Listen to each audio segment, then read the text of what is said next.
नमस्कार, पेश है न्यूज रफ्तार से। प्रवर्तन निदेशालय ने धन शोधन मामले की जांच के तहत मंगलवार को कांग्रेस के स्वामित्व वाले नेशनल हेराल्ड समाचार पत्र के मुख्यालय और 11 अन्य स्थानों पर छापेमारी की। यह छापेमारी कांग्रेस प्रमुख सोनिया गांधी से पूछताछ के एक सप्ताह बाद की गई है। अधिकारियों ने बताया है कि धन शोधन निवारण अधिनियम की आपराधिक धाराओं के तहत छापे मारे जा रहे हैं, ताकि यह पता लगाने के लिए अतिरिक्त सबूत एकत्र किए जा सकें कि धन का लेन देन किसके बीच हुआ। उन्होंने कहा कि इस मामले में विभिन्न लोगों से हालिया पूछताछ के बाद ईडी को मिले नए सबूतों के मद्देनजर कार्रवाई की जा रही है। इस बीच कांग्रेस ने छापेमारी की निंदा करते हुए कहा है कि यह भारत की मुख्य विपक्षी दल पर निरंतर हो रहे हमले का हिस्सा है, लेकिन उसे ऐसे कदमों से चुप नहीं कराया जा सकता। अमेरिकी डॉलर के मुकाबले रुपए के मूल्य में गिरावट को लेकर राज्यसभा में कई सदस्यों द्वारा चिंता जताए जाने के बीच वित्त मंत्री निर्मला सीतारमण ने कहा है कि भारतीय मुद्रा धराशायी नहीं हो रही है और वास्तव में यह अपना स्वाभाविक मार्ग अपना रही है। वित्त मंत्री ने राज्यसभा में प्रश्नकाल के दौरान कांग्रेस के विवेक तनखा सहित विभिन्न सदस्यों के पूरक सवालों के जवाब में यह जानकारी दी। उन्होंने कहा कि भारतीय रिजर्व बैंक लगातार रुपए पर नजर रख रहा है और अस्थिरता की स्थिति होने पर ही हस्तक्षेप करता है। केंद्रीय मंत्री प्रहलाद जोशी ने कहा है कि संस्कृति मंत्रालय ने बुधवार को सांसदों के लिए तिरंगा बाइक रैली का आयोजन किया है। उन्होंने सभी राजनीतिक दलों के सांसदों से इस रैली में सम्मिलित होने का आग्रह किया है। बीजेपी संसदीय दल की बैठक के बाद संवाददाताओं को संबोधित करते हुए संसदीय कार्य मंत्री जोशी ने कहा कि यह आयोजन संस्कृति मंत्रालय की ओर से किया जा रहा है, न कि बीजेपी की ओर से। उन्होंने सभी दलों के सांसदों से इस कार्यक्रम में भाग लेने का आग्रह किया और उन्हें सुबह 8:30 बजे लाल किला पहुंचने को कहा। केरल और दिल्ली में मंकी पॉक्स के नए मामले सामने आने के बीच केंद्रीय स्वास्थ्य और परिवार कल्याण मंत्री मनसुख मांडविया ने कहा है कि भारत में इस बीमारी को फैलने से रोकने के लिए हर संभव निगरानी की जा रही है। राज्यसभा में प्रश्नकाल के दौरान मंकी पॉक्स से जुड़े पूरक सवालों का जवाब देते हुए मांडविया ने यह भी कहा कि इससे घबराने या डरने की कोई आवश्यकता नहीं है, क्योंकि यह कोविड-19 बीमारी की तरह तेजी से नहीं फैलता है, बल्कि बहुत नजदीकी संपर्क में आने पर ही यह संक्रमण फैलता है। विमानन कंपनी गो फर्स्ट की एक कार दिल्ली हवाई अड्डे पर मंगलवार को इंडिगो के A320 नियो विमान के नीचे पहुंच गई। हालांकि इस दौरान वह उसके नोज व्हील यानी आगे के पहिए से टकराने से बाल बाल बच गई। नागर विमानन महानिदेशालय हवाई अड्डे के टर्मिनल T2 के स्टैंड नंबर 201 पर हुई घटना की जांच करेगा। अधिकारियों ने बताया कि कार चालक की जांच की गई और हादसे के समय उसके नशे में नहीं होने की बात सामने आई है। सूत्रों ने बताया कि विमानन कंपनी इंडिगो के विमान को कोई नुकसान नहीं पहुंचा है और कोई हताहत नहीं हुआ है।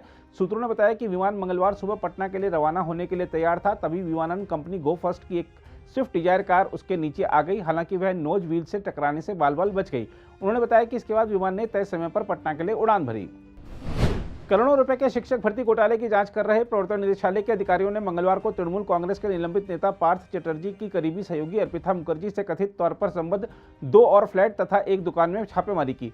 एजेंसी के सूत्रों ने बताया कि प्रवर्तन निदेशालय के अधिकारियों ने दक्षिण कोलकाता स्थित 2 फ्लैट में छापेमारी की। इनमें से एक फ्लैट पंडितिया रोड पर और दूसरा मधुरदाहा में है। इसके अलावा शहर के उत्तरी हिस्से में स्थित एक नेल आर्ट शॉप पर भी छापेमारी की गई।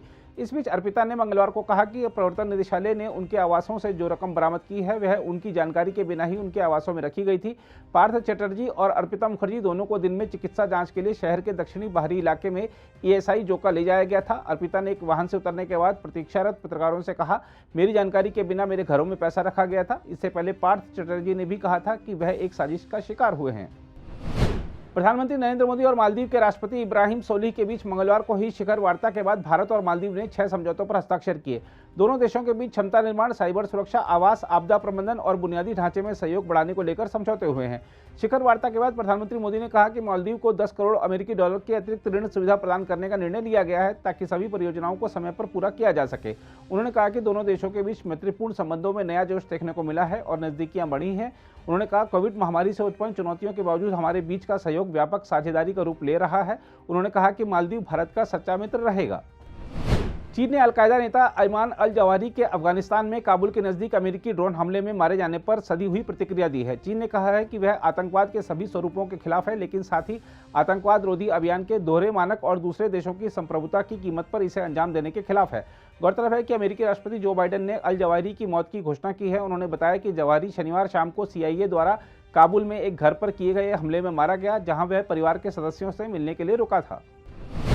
टाइगर वुड्स ने सऊदी अरब समर्थित गोल्फ प्रतियोगिता में भाग लेने के लिए मिले 700 से 800 मिलियन डॉलर यानी लगभग 55 से 63 अरब रुपए के प्रस्ताव को ठुकरा दिया है। सऊदी समर्थित LIV गोल्फ के मुख्य कार्यकारी अधिकारी ग्रेग नॉर्मन ने इसकी पुष्टि की है। उन्होंने फॉक्स न्यूज के कार्यक्रम में कहा कि 2 महीने पहले उन्होंने वाशिंगटन पोस्ट के साथ बातचीत में काफी बड़ी रकम का जिक्र किया था। यह रकम 9 अंकों में है। उन्होंने बताया कि इस प्रतियोगिता में भाग लेने के लिए वुड्स को 700 से 800 मिलियन डॉलर का प्रस्ताव दिया गया था। उतार चढ़ाव भरे कारोबार में घरेलू शेयर बाजार में मंगलवार को लगातार पांचवें दिन तेजी रही और बीएसई सेंसेक्स लगभग 21 अंक की मामूली बढ़त के साथ बंद हुआ। दैनिक उपभोग का सामान बनाने वाली कंपनियों, बिजली और ऊर्जा शेयरों में तेजी से बाजार को समर्थन मिला।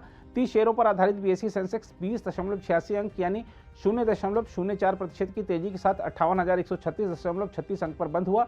नेशनल स्टॉक एक्सचेंज का निफ्टी भी 5.40 अंक यानी 0.03% की मामूली बढ़त के साथ 17,345.45 अंक पर बंद हुआ। अगर आप भी लेना चाहते हैं देश दुनिया की तमाम जानकारी तो आज ही सब्सक्राइब करें हमारे चैनल को। साथ ही नीचे दिए बेल आइकन को जरूर दबाएं ताकि हर अपडेट आप तक पहुंच सके।